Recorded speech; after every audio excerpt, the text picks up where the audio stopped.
দয়া দেখো তো 27 তারাবিতে কোন মসজিদে বেশি জিলাপির ব্যবস্থা করেছে।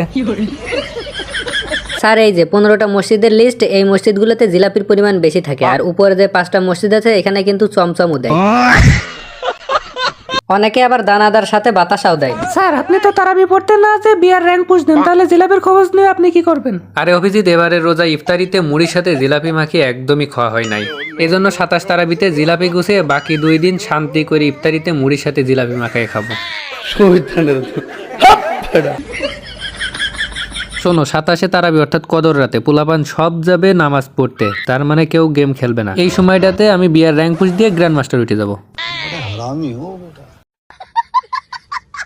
স্যার তাহলে কি আপনি তারাবি পড়ে জিলাপি নেবেন না? আরে জিলাপি তো আমি নেবই, নামাজ শেষ করে মিলাদ পড়াবেন, মিলাদ পড়ানো শেষ হয়ে গেলে মুনাজাত ধরার আগ মুহূর্তে তোমরা একটা মিস কল দিবা আমার কাছে।